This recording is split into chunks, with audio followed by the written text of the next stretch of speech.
está conosco. Aleluia. Abra comigo a sua Bíblia em 2 Crônicas, capítulo 35.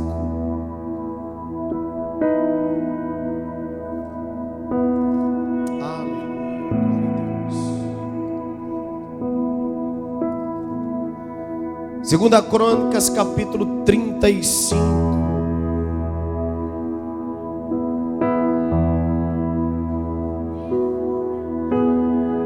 Versículo 1. Então Josias celebrou a Páscoa ao Senhor em Jerusalém, e mataram o cordeiro da Páscoa no 14º dia do mês 1º. E Josias estabeleceu os sacerdotes nos seus cargos e os animou ao ministério da casa do Senhor. E disse aos levitas que ensinavam a todo Israel e estavam consagrados ao Senhor: ponde a arca sagrada na casa que edificou Salomão, filho de Davi, rei de Israel. Não tereis mais esta carga aos ombros, agora servi ao Senhor vosso Deus e ao seu povo de Israel. E preparai-vos segundo a casa dos vossos pais, segundo as vossas turmas, conforme a prescrição de Davi, rei de Israel, e conforme a prescrição de Salomão, seu filho. E estais no santuário segundo as divisões das casas paternas dos vossos irmãos, os filhos do povo, e haja para cada um uma porção das casas paternas dos levitas. E imolai a Páscoa, e santificai-vos, e preparai para o vosso irmão, vossos irmãos, fazendo conforme a palavra do Senhor dada pelas mãos de Moisés.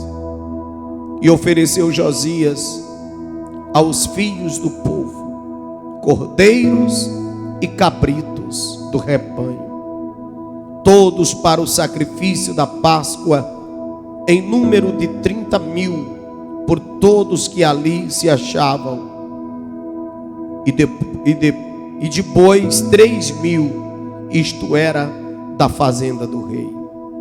Também fizeram seus príncipes ofertas voluntárias ao povo e aos sacerdotes e aos levitas, Ilquias e Zacarias, e Jeiel, maioral da casa de Deus. Deram aos sacerdotes para os sacrifícios da Páscoa 2.600 reses de gado miúdo e 300 bois. E Conanias e Semias e Natanael, seus irmãos, como também Asabias e Jeiel e Josadabe, maiorais dos levitas, apresentaram aos levitas para os sacrifícios da Páscoa 5.000 reses de gado miúdo e 500 bois. Assim se preparou o serviço, e puseram-se os sacerdotes nos seus postos, e os levitas nas suas turmas, conforme o mandado do rei. Então imolaram a Páscoa, e os sacerdotes espargiram o sangue recebido nas suas mãos, e os levitas esfolaram as reses, e puseram da parte os holocaustos para os darem aos filhos do povo, segundo a divisão das casas paternas, para os ofereceres ao Senhor, como está escrito no livro de Moisés. Assim fizeram com os bois. E assaram a Páscoa no fogo, segundo o rito, e as ofertas sagradas cozeram em panelas e em caldeiras e frigideiras, e prontamente as repartiram entre todo o povo. Depois prepararam o que era preciso para si e para o sacerdote, porque os sacerdotes, filhos de Arão, se ocuparam até a noite com o sacrifício dos holocaustos e da gordura. Por isso é que os levitas prepararam para si, para os sacerdotes, filhos de Arão. Os cantores e os filhos de Asaf estavam no seu posto, segundo o mandado de Davi, e de Asaf, e de Ema, e de Gedutum, vidente do rei, como também os porteiros. A cada porta não necessitaram de se desviarem do seu ministério, porquanto os seus irmãos, os levitas, preparavam o necessário para eles. Assim se estabeleceu todo o serviço do Senhor naquele dia, para celebrar a Páscoa e sacrificar holocaustos sobre o altar do Senhor, segundo o mandado de Josias. Os filhos de Israel que ali se acharam celebraram a Páscoa naquele tempo e a festa dos pães asmos durante 7 dias. Nunca, pois, se celebrou tal Páscoa em Israel desde os dias do profeta Samuel, nem nenhum rei de Israel celebrou tal Páscoa como a que ele celebrou, Josias, com os sacerdotes e levitas e todo o Judá e Israel que ali se acharam, os habitantes de Jerusalém.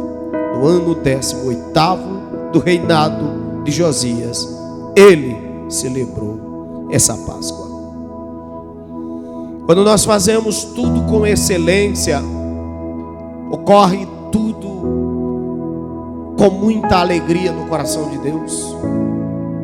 Quando nós rejeitamos as coisas de Deus, o próprio Deus se manifesta em dizer: eu não gostei disso. Vamos ver lá no livro de Gênesis, quando Caim, sem excelência, pegou dos seus legumes podres, do seu resto, e trouxe ao altar aqueles legumes, aquelas maçãs, aquelas uvas ou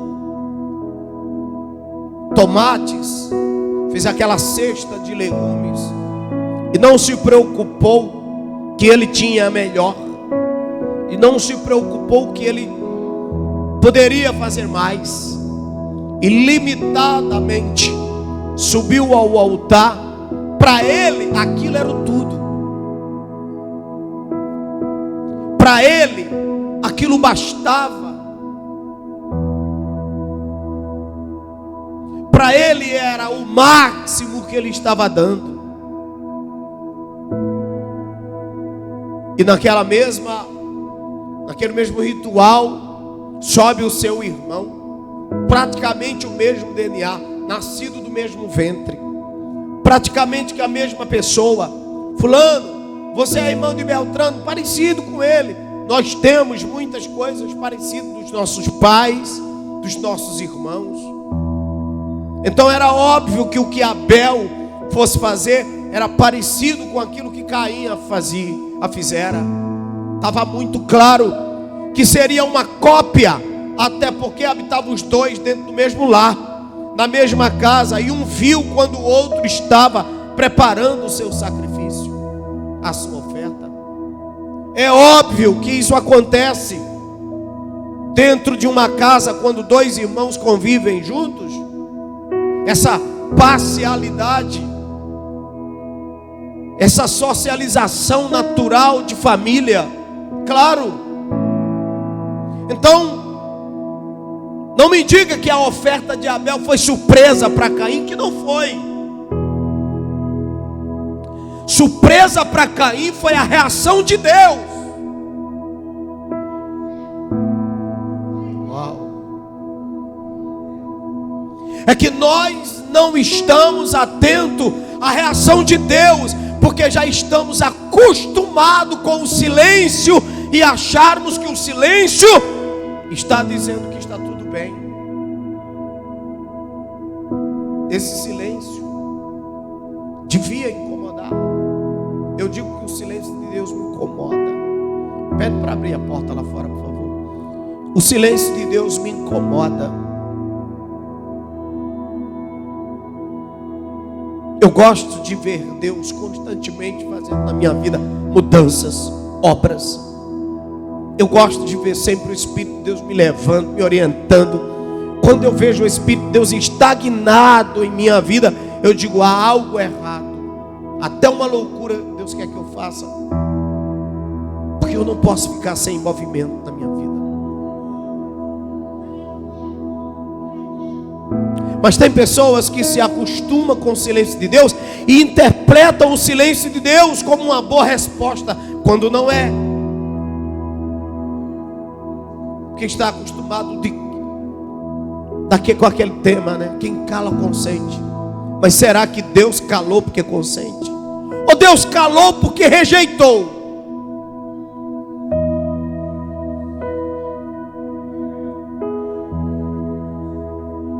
Amados, lá vem aquela oferta para o altar, e aquela oferta não representava boas coisas. Então diz a Bíblia, e atentou Deus para o sacrifício de Abel. Então Deus faz essas escolhas. E foram anos e anos e anos dos reis. Nas crônicas dos reis de Israel, relata as crônicas. Crônicas quer dizer a história, os relatos de toda aquelas forças que passaram governando Judá, Israel. Então fizeram um conjunto de história, criaram o livro das crônicas, a ata dos reis, a ata da história de cada um. Ali tinha a fotografia e a história de cada um relatado. Quanto mais o tempo passava, mais os reis se mostravam eloquente ou não eloquente, tudo ia para as crônicas. Quando ele morria, a história ia para lá, e o livro ia crescendo. E no livro das crônicas consta a história de Josias, mas precisamente de uma Páscoa especial que ele fez. Todo mundo tinha feito, e aqui diz que desde o ano de Samuel, desde os tempos de Samuel até Josias, Israel não tinha ainda visto uma Páscoa como aquela, tão bem feita, tão bem sincronizada, tão bem organizada, a ponto dos porteiros serem colocados nos seus postos e dizerem para eles: não saiam da porta, porque o bem feito da Páscoa virão aqui. Nós vamos servir, e vai ser servido com excelência. O porteiro vai ser servido com excelência, o menor, o maior, vai ser servido com excelência a todos. E esta será a Páscoa que agradará a Deus. Uma Páscoa que todo mundo foi lembrado. Que Deus nesta manhã faça com que nós coloquemos em nosso coração de que todo mundo é importante na nossa vida. Olhe para quem está do seu lado e diga: todo mundo importa. E a gente vai ver que esse serviço, que essas comidas, que essas ofertas, que esse sacrifício, que esse sincronismo, essa organização agradou a Deus. Tanto é que os registros das outras, no governo de outros reis, não foram registrados. Mas a do rei Josias foi registrada, porque ele fez uma coisa grande, chamou a atenção. Quando você faz uma coisa grande, você chama a atenção. Eu tenho certeza que o Espírito de Deus está trazendo você essa manhã aqui para lhe dizer: prepare o melhor para o Senhor, faça o melhor para o Senhor, dê o seu melhor para o Senhor, sem murmuração. E não faça pensando, porque aqui a gente vai enxergar que cada ala tinha um compromisso de fazer para Deus. Cada um fizeram o melhor para Deus. Ninguém criticava ninguém. Mas um perguntava para o outro: tudo certo aí? Tudo bem? Está precisando de alguma coisa?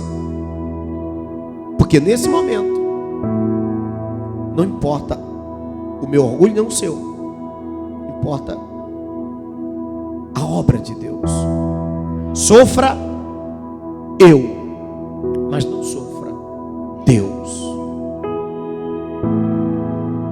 Quando essa mentalidade se estabelece na vida de uma pessoa, ela vive para o agrado de Deus. E por viver para o agrado de Deus, Deus vai viver para o agradá-lo. Deus está sempre me agradando, gente.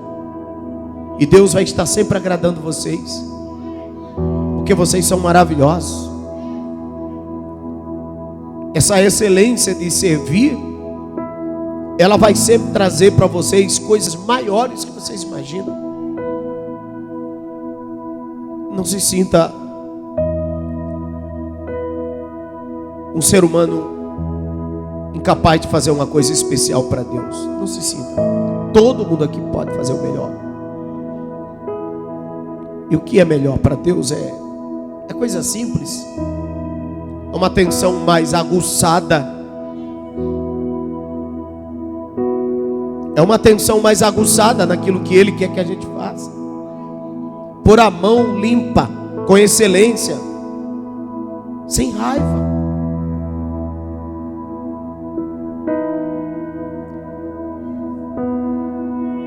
Então Josias celebrou a Páscoa ao Senhor. Então Josias celebrou a Páscoa ao Senhor. Então era uma adoração que ele prestou a Deus. E essa Páscoa precisa ser lembrada 24 horas da nossa vida, todos os dias. Cristo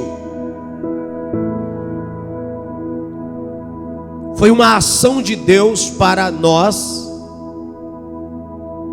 quando nos deu o Cordeiro Pascual. Cristo preparou uma Páscoa para a gente.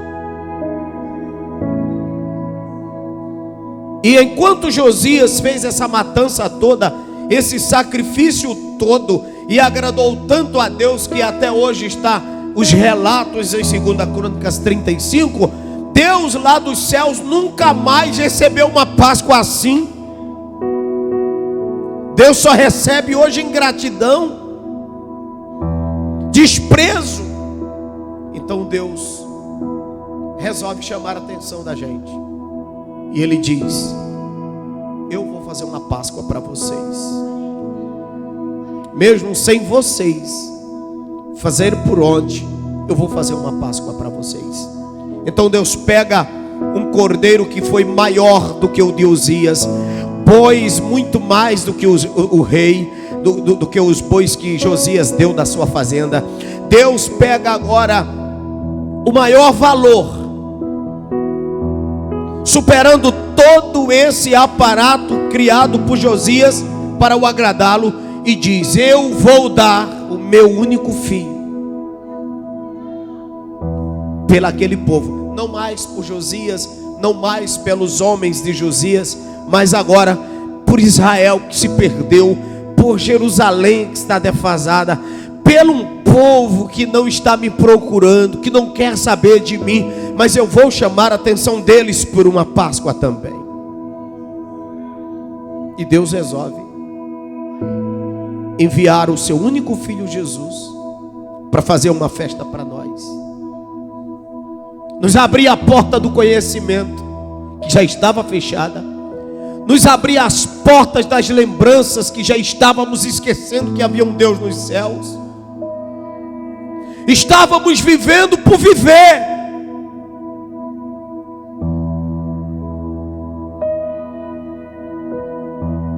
400 anos de silêncio de Deus.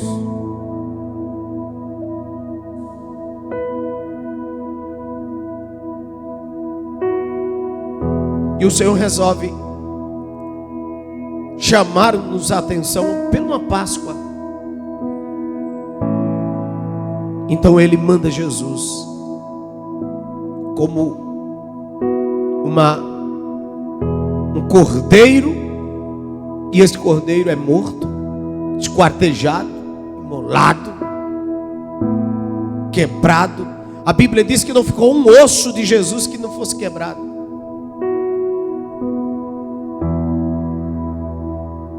E após o imolar, o matarem, o senador José de Arimateia foi implorar com a força política dele que pelo menos liberasse o corpo para os amigos enterrarem. E através de uma força política do Senado, José conseguiu um campo, e foram lá, enterraram. E em um domingo, 3 dias depois, Deus recolhe esse cordeiro, ressuscita esse cordeiro, mas o sangue ficou nas ruas de Jerusalém. Ressuscitou em espírito, recolheu Jesus para si, mas as marcas das pisadas dele ficou nas ruas de Jerusalém. A história ficou. Existiu esse momento. Esse tempo foi necessário para que a gente reativasse as memórias, a nossa memória todo dia, que Jesus é o Cordeiro Pascual e que Deus nos deu uma Páscoa muito mais rica do que a do rei Josias. E a Páscoa do rei Josias agradou a Deus e agradou a Israel, e esta Páscoa de Deus agradou a nós e agradou aos nossos irmãos e agradou ao mundo e salva todo aquele que está perdido. Coisa linda. E hoje nós temos uma história eterna. E hoje nós temos uma comemoração enquanto vida, enquanto vivemos, para fazer toda vez que nos sentimos fracos, que nos acharmos incapazes, que pensarmos que não somos ninguém, temos uma festa a lembrar: a Páscoa de Deus, a Páscoa de Jesus, para nos reaproximarmos do Senhor. Ele ressuscitou. Jesus está vivo. E ninguém pode negar que estamos sob essa fluente graça. Foi uma Páscoa de libertação, uma Páscoa que nos deixa agora falar, cantar, viver, fazer nossos votos, temos as nossas liberdades de estar aqui cultuando e adorando a Ele. Celebrem, meus irmãos, celebrem a vida que Jesus Cristo deu para todos vocês, celebrem a vida que Jesus Cristo deu para todos nós através do seu sacrifício. Lembremos-nos da Páscoa não para presente, não para bombom, não por causa disso ou daquilo, mas lembremos da Páscoa pelo sacrifício que Jesus fez por nós. Lembremos da Páscoa para fazer as coisas mais corretas, mais certas, mais organizadas, para sermos mais excelentes no serviço. Uma coisa que me chamou a atenção no capítulo 35 de 2 Crônicas é que Josias disse assim, verso 3: disse aos levitas que ensinavam todo Israel e estavam consagrados ao Senhor: ponde a arca sagrada na casa que edificou Salomão, filho de Davi, rei de Israel, e não tereis mais esta carga aos vossos ombros. Agora, servi ao Senhor vosso Deus e ao seu povo de Israel.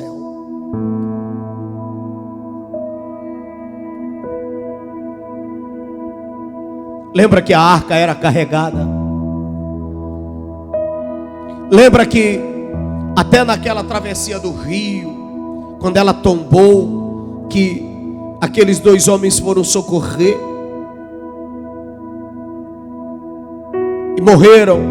Lembra que havia uma agonia ter que carregar aquela arca pesada toda hora para cima e para baixo? Até disso Deus cuida. Levanta Salomão, constrói o templo, e os levitas dizem: tirem a arca do ombro, tirem esse peso de cima de vocês, põe no lugar. Hoje tem muita gente aqui carregando culpa, carregando uma coisa que tem lugar para ela. Eu vou focar nisso. Em pessoas que estão tirando a arca do templo, estão pondo nos ombros.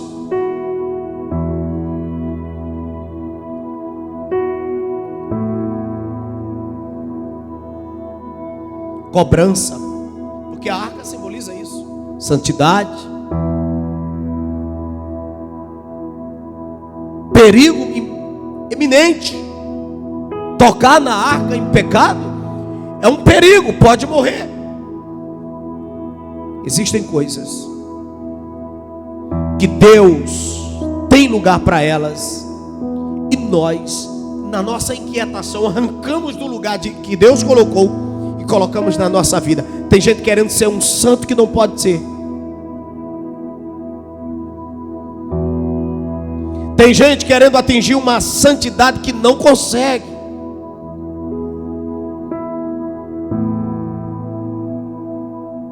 Existem pessoas tirando a arca do templo e querendo carregar sobre si. Isso é desconfortável para você.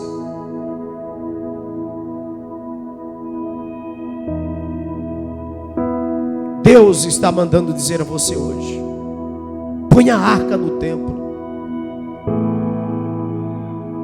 e viva em torno da grandeza, da santidade, da obediência. Olha, eu desconfio de pessoas que tiram a arca do altar e carregam para elas, porque elas se sentem igrejas,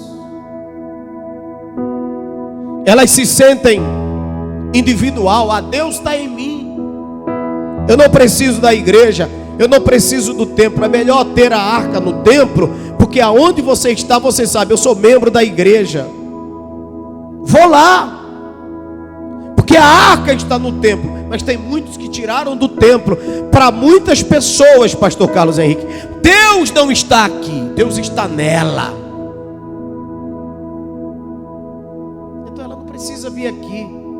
Essa é a metodologia do inferno, da desobediência que o diabo põe dentro das pessoas.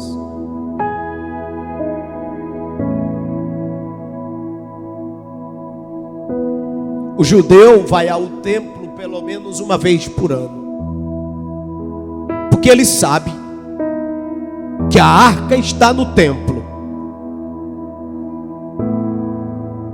As festas dos pães asmos, as celebrações, os ritos, todos eram feitos em Jerusalém, porque estava o templo em Jerusalém, os utensílios sagrados estavam em Jerusalém, eles não tiravam. Então todo judeu, todo Israel migrava para Jerusalém nas suas festas de celebração. Até hoje, lá em Meca, no túmulo de Maomé, todo muçulmano, uma vez por ano, é obrigado pelo menos aí, ou pelo menos antes de morrer.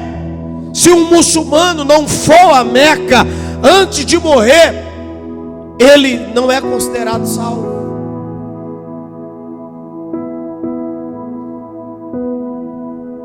Nenhum deles consegue carregar os utensílios, as lembranças de Alá em si.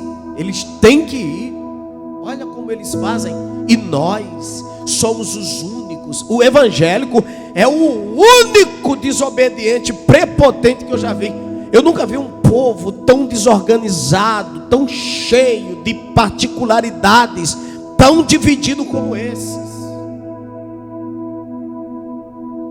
Um povo que se diverge a vida toda, o tempo todo, que briga, que se choca, que se arranham a vida inteira.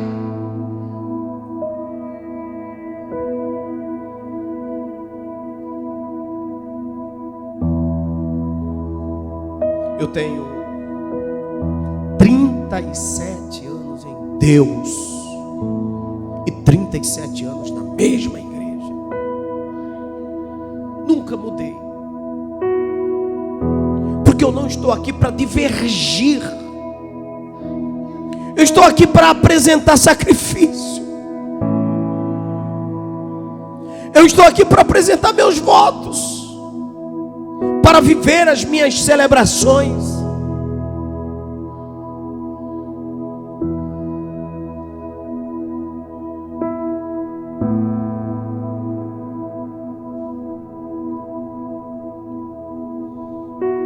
Mas quando eu tiro a essência da graça de Deus, o respeito da graça de Deus aqui nesse lugar, e ponho tudo em mim, não, eu sou melhor, eu sou santo, está todo mundo errado, eu não vou me contaminar. E aqui o texto diz que os levitas, que ensinavam a todo Israel que estavam consagrados ao Senhor, esses levitas disseram: ponde a arca sagrada na casa que edificou Salomão, filho do rei Davi de Israel, e vocês não tenham mais estas cargas sobre os ombros. Agora servi ao Senhor vosso Deus e ao povo. Ele disse isso para os levitas: vão servir ao povo e a Deus, e parem de carregar a arca, porque a arca não é sua. Deus não é uma propriedade sua.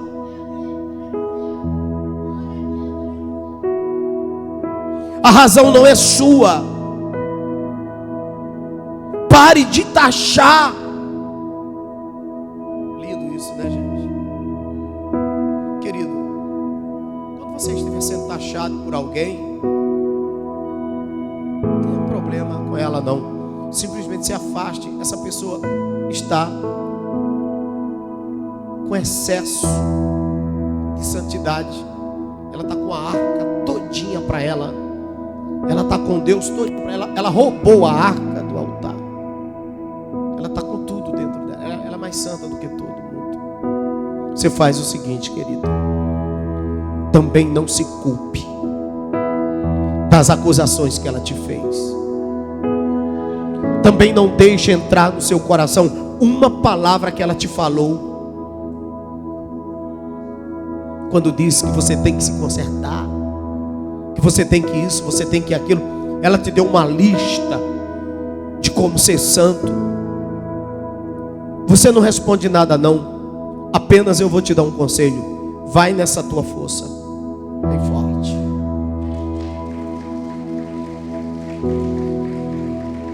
Vai nessa tua força, nessa tua pequenez. Vai nessa tua calma.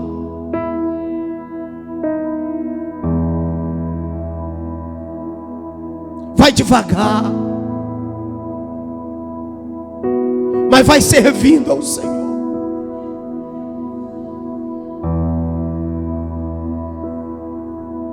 Vai dando frutos.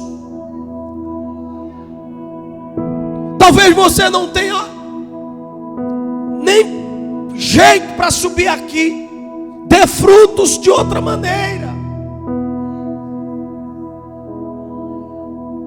Os meus frutos não são os melhores, porque eu falo. Os meus frutos precisam ser conhecidos por Deus. E eu digo uma coisa para vocês: o que eu faço fora daqui é muito mais importante do que o que eu faço aqui. Porque Deus conhece o meu coração no interno. Tem tanta coisa que a gente faz que não passa por aqui, gente.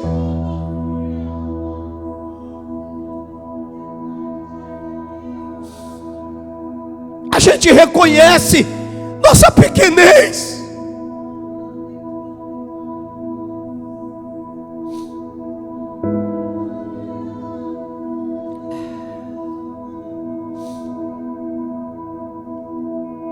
Então, eu encerro aqui pedindo a vocês que oremos e que essa Páscoa seja bastante frutífera na nossa vida e que seja uma Páscoa de reflexão. Uma Páscoa de reflexão, onde sejamos cada um servo do outro. Servo um do outro.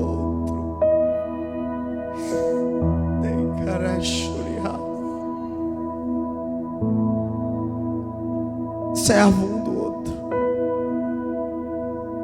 Fica criticando quem não faz, não. Ontem a gente estava aqui arrumando, ajeitando aqui. Não critique quem não faz. Glória a Deus por quem faz. Não critique quem não faz. Às vezes quem não faz não quer fazer. É um direito dela. Às vezes está ocupado fazendo outra coisa. Amém. Mas por favor, sem crítica. Estamos fazendo uma reforma, correndo para uma coisa, correndo para outra, indo para um canto, indo para o outro. E tem gente que não sai do lugar, não se movimenta, mas é o jeito dela. Tá bom.